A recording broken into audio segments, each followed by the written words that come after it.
Now, these sections were an expansion from the first edition. So let's start with the medical health section and take a look at the highlights. Veterinary oversight is one of the focus areas in this section. And I think we all understand that veterinarians are key to the medical care of animals. So shelters must have a formal relationship with a veterinarian, really to ensure oversight of medical and surgical care in the shelter. Now, this first statement is one of the few that is actually repeated within the guidelines. And it's not only must this veterinarian have a formal relationship with the shelter, but they must have knowledge about the shelter's population and should have training or experience in shelter medicine. Now, this formal relationship may look very different depending on your organization. Might be that you have a veterinarian on staff at the shelter, or perhaps you have a veterinarian from a local clinic who also serves as the shelter's veterinarian, or maybe it's a contract veterinarian. It's really a matter of determining what works best for your organization. Now, as part of this formal relationship, it's important that the medical practices and protocols are developed in consultation with the shelter's veterinarian. And this doesn't mean that the vet has to be present when the protocols are executed, but they do need to take part in the creation of the protocols and do need to routinely review them and ensure that they're being implemented as intended. Because I think we have all seen this and understand that you can have a great, well-written protocol, but if it's not being implemented appropriately, then it's not worth it. Now, we all know, we've seen animals often arrive at the shelter experiencing health challenges, or sometimes they develop issues during their stay. So shelters should have a protocol for making decisions about which animals and which conditions they're going to treat and which animals and conditions they can't treat. When you admit an animal to your shelter, you take the responsibility for providing all the medical and wellness care that animal needs. Or if that can't happen, finding another outcome. That might be transfer, that might be return, that might be euthanasia. But that is the shelter's responsibility. And when a shelter puts too many resources into caring for one animal, ultimately that shelter fails to adequately care for their population. So this is where protocols can help shelters make wise and timely, but sometimes difficult decisions. And in this edition, there's an Appendix B that has examples of core protocols that really can help shelters employ efficient care and make decisions. So when we're making those medical decisions, it's important to remember that individual animal health must be addressed within the balance of decisions and practices that support overall population health. Now, finding that balance means determining your shelter's capacity to provide medical care. And that capacity is going to be impacted by numerous factors. So things like resources to safely and humanely provide that treatment, knowing how many animals need to be treated, and what the consequences and risks are of disease transmission. And then thinking about what is the likelihood of recovery and what is that animal's potential for live outcome. Now, obviously, this capacity is going to vary between shelters. And as I'm sure many of you have seen, that capacity will likely shift within an individual shelter throughout the year and even over time. So in order to make these decisions, you need good assessments. For this reason, each animal's individual health status must be evaluated, documented, and monitored starting at the time of intake. Actually, if at all possible, it's great to complete a medical assessment before intake. That might even prevent the intake of that animal if your shelter can offer services such as outpatient care or maybe referral to other accessible programs. If intake is necessary, then each animal must receive at least a cursory health assessment by trained personnel at the time of intake. And that's to check for signs of infectious disease or problems that require emergency care. And this assessment does not necessarily have to be performed by a veterinarian or a veterinary technician, but the personnel need to be trained in completing that assessment because they have to be able to identify those issues. They need to know what they're looking for. And then after that assessment, a comprehensive physical exam by a veterinarian or other trained personnel should be performed, and ideally within 24 hours of intake. So timely vaccination is fundamental to preventing severe disease outbreaks. Therefore, just as we said in the first edition, saying therefore, core vaccines must be administered at or before intake. Now, these shelter vaccination protocols typically differ from protocols used in private practice because, as I think we all know, shelter animals are subject to an increased risk of infectious disease. Some of the key differences you'll see from a private practice protocol include an earlier and longer age range for juveniles, a shorter time span between vaccines, and different core and non-core vaccines. So the core vaccines recommended for shelter animals, along with the vaccination schedule that are shown here, are included in the guidelines in the medical health section. So you can take a closer look at those and make sure that your shelter is on track to following those recommendations.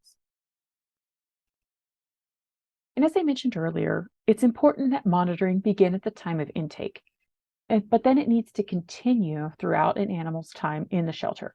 So trained personnel must visually observe the health and well-being of every animal at least once every 24 hours. That doesn't mean completing a full physical exam or even a full health assessment, but someone putting eyes on them to observe how they're doing. This continued monitoring really allows for ongoing decisions, and it ensures positive welfare. Including a medical staff member in population rounds, along with representatives from other departments, really helps to ensure observations from both the individual animal level and the population level. And so that bringing all of those pieces together, we have decision-making that's always at the intersection of the population and individual animal health and welfare. So we're taking all of those pieces and putting them together to help make these decisions we've been talking about. Now, it's also important for every shelter to have a plan to respond to health concerns. And these can be divided into 3 subcategories. So starting with emergency care, there must be a plan in place. Now, that emergency care could be provided on site at the shelter or maybe off-site at another vet clinic, but it must be appropriate and timely care. And that plan needs to include guidelines for how to recognize and report the need for emergency care. So just like with our intake assessment, individuals have to be trained to know what to look for and then how to report it. And one thing that cannot be stressed enough is that the legal status of an animal must not prevent treatment to relieve suffering. If animals are suffering, they need treatment. It does not matter what their legal status is. And then if we're talking about infectious disease, shelter must have a means of isolating contagious animals. Again, this could be on-site or it could be off-site, say at a veterinary clinic, or maybe even in a foster home if that's appropriate. And in sheltering, a lot of us realize that treatment of infectious disease is often based on presumptive diagnosis, right? You work with your veterinarian, they look at the clinical signs, figure out what's likely going on and treat. We don't always know exactly what the cause is. However, if there are unusual circumstances, a diagnosis should be sought. And these unusual circumstances might include things like a higher than typical number of cases, or symptoms not responding to treatment, or even maybe a suspected zoonotic disease. So if a disease outbreak does occur, a risk assessment to identify the potentially exposed animals must be performed.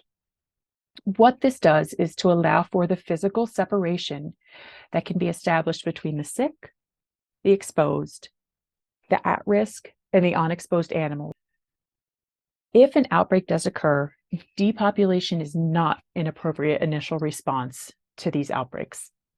And typically, even if it is carried out, it doesn't typically resolve the underlying cause of the outbreak.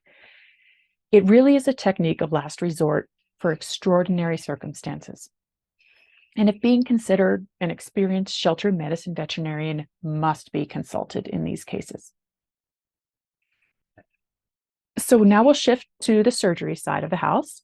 And in this second edition, this section was broadened to include discussion of other surgical procedures in addition to spay-neuter, which was really the focus in the first edition. And just as with the medical protocols, All surgical practices and protocols must be developed in consultation with that veterinarian. Again, a veterinarian that's familiar with the organization, its population, and its facilities. And it's important to note that these protocols must adequately address pain. I think we all realize that shelters bear the burden of community animal overpopulation, and that spay-neuter success is regional and local, but unfortunately not universal. So all shelters should sterilize all animals before adoption or ensure they'll be sterilized after transport or adoption. Now, if your shelter does not have capacity to sterilize without increasing length of stay, arranging for post-adoption spay-neuter is acceptable. However, you need to make sure there's a mechanism in place to track those animals, ensure that they are receiving that necessary surgery.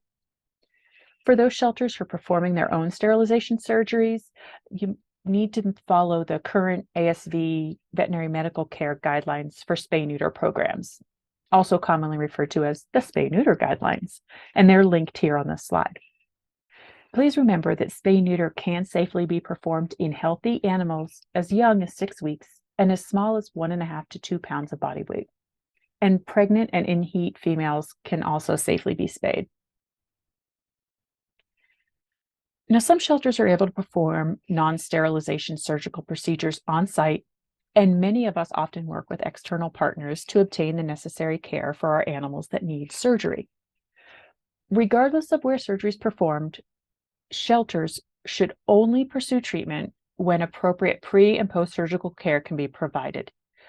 A great example is orthopedic procedures, which often require post-surgical rehabilitation and prolonged care to ensure the success of the procedure. We probably all know that these procedures typically require some alternative housing plans because these patients really should not be housed long-term at the shelter during that long extended care and rehabilitation phase. And lastly, the decision to perform surgical procedures must always be a balance of welfare and adoptability. So you really want to make sure you're considering the resources, the time, the capacity, and the cost for each case as you're making those decisions. This second edition also included dental surgery because providing dental services is increasingly common in sheltering. And these procedures, which also include dental radiology or x-rays, must be performed appropriately by trained and credentialed individuals based on your state and local regulations. This is one area where it's really important to look at your veterinary practice acts and see what duties a veterinarian can delegate to other members of the veterinary team as it pertains to dentistry.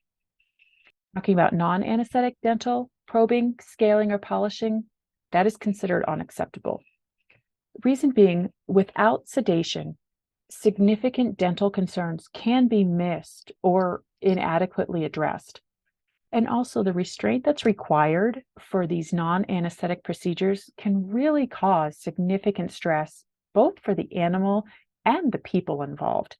And it puts staff at risk of serious injury because there are a lot of sharp instruments being used, and obviously the risk of bites. You're up right in that animal's face, literally in their mouth. So that risk is pretty significant. Intraoral radiographs are ideal. However, if they're not available for treatment for a painful mouth, it's still strongly recommended to proceed with addressing the dental disease because we know there are serious welfare implications when that dental disease is not addressed. And lastly, I want to touch on pain management. And this is something that overlaps both medical and surgical aspects.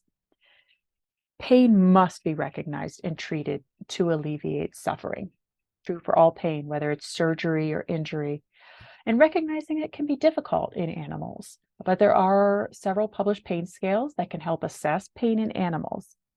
And when in doubt, if a procedure, injury, or some condition is known to be painful in humans, it can be assumed that it's probably painful in animals as well. That unrelieved pain is a significant welfare concern, so failure to provide treatment for pain is unacceptable. And if the pain relief we're providing is inadequate, then emergency medical care must be provided. So in conclusion, please remember, comprehensive shelter medical programs are the foundation of humane sheltering and are the key to providing good animal welfare.